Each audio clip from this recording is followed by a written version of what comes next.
Thank you, Mr Acting Deputy President. Today I'm going to lift the lid on the economics of the RET scheme. I'm going to give you the inside story on the money trail of the wind industry.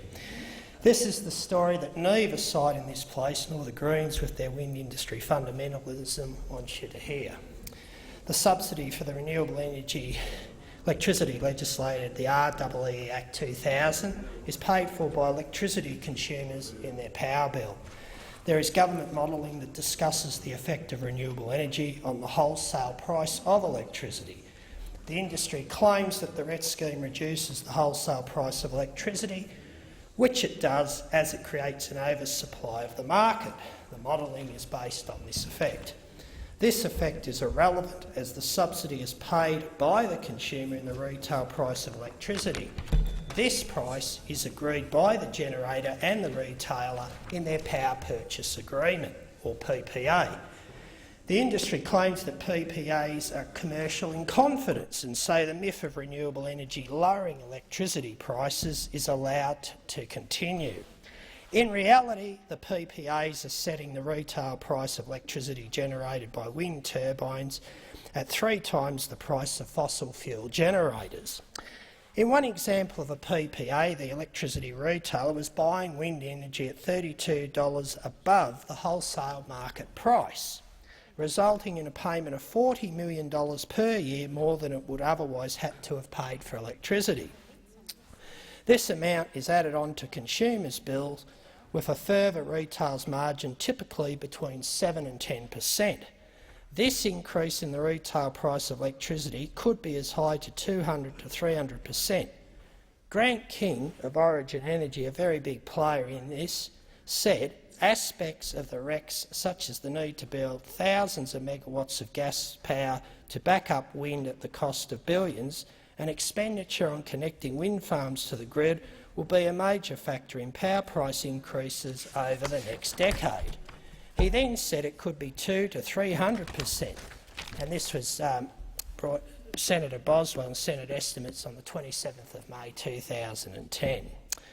When you study the states of Australia that have had dramatic increases in their household power bills in recent years, you will find a direct correlation to the amount of wind turbines that have been connected to the grid in those states.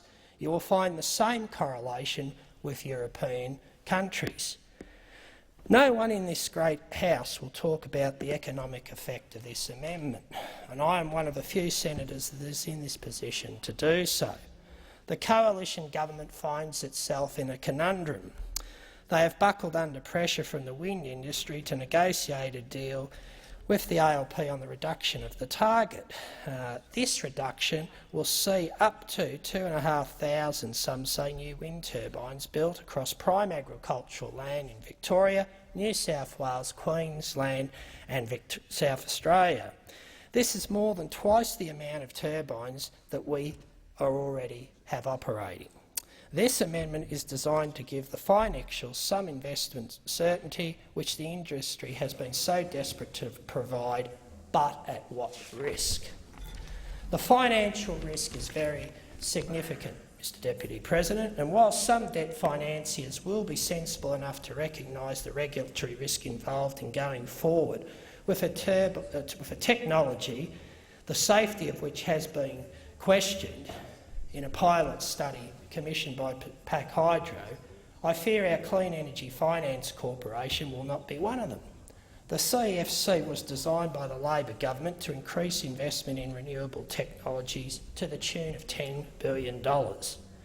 The coalition government therefore finds itself in the unsustainable position where they are supporting the continuation of an outdated scheme that will inevitably collapse. In the year 2000, the Howard government unquestionably introduced the REE Act, which was concocted by some of the greatest financial magicians in our history. This financial rot was then supported throughout the Gillard government years and strengthened by the establishment of the CFC, ARENA and billion-dollar deals with Chinese wind turbine manufacturers. The amendment will now follow one of two paths. One, it will not be supported by my Senate colleagues, in which case the target will stay at 41,000 gigawatt hours, which will activate the $65 shortfall penalty charge in 2017. This, coupled with the REC price, will leave consumers with an effective $93 carbon tax paid for by consumers in their household electricity bills.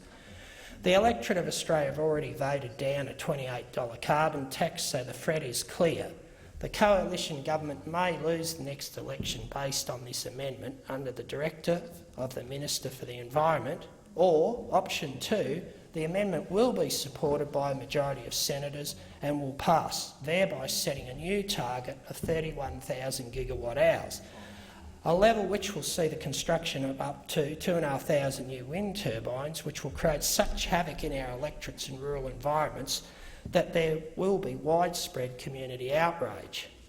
To satisfy a new 33,000 gigawatt hour target, 495 million RECs have to be surrendered by electricity retailers.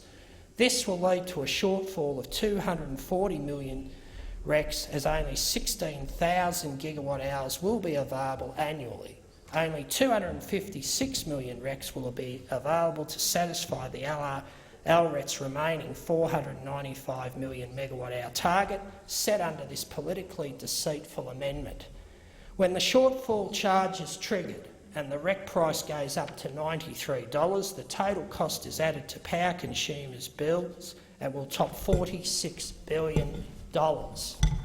A wind turbine only operates on average 27% of the time when the wind blows.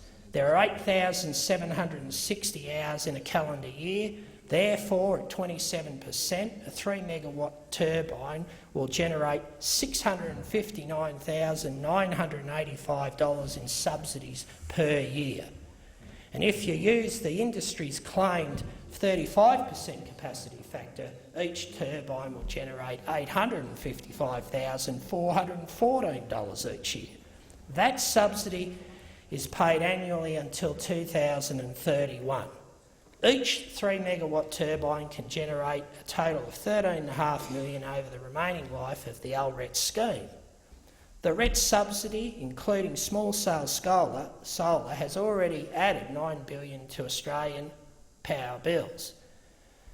Mr Deputy President, at the end of the day, retailers will have to recover the total cost of the RECs issued and the shortfall charge from Australian power consumers.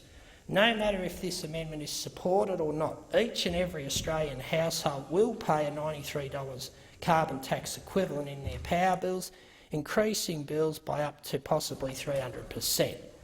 It is without question obvious that the imposition of what is a $45 billion retail electricity subsidy is going to have an adverse economic consequence for industry, small business and households alike.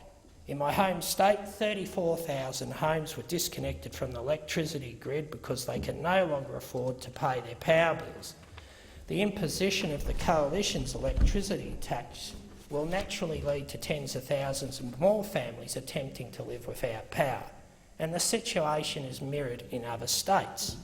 Electricity has gone from the basic necessity to a luxury good for many hard-pressed Australian families. While certain members of the Coalition government claim that the RET scheme is family and business-friendly, perpetuating the wind industry line that it carries with it no significant cost to power consumers, the efforts to exempt energy-intensive trade-exposed industries reveals that an argument to be a lie. This is deceitful. If there is no cost to power consumers from the RET scheme, then why the need to exempt energy-intensive industries such as aluminium smelters? It's simply policy hypocrisy. At some point, this Parliament will act to properly control the operation of wind farms by placing conditions from the access to subsidies, and the potential for that kind of regulation is a detrimental point of risk for bankers and investors. Thank you, Mr Deputy President.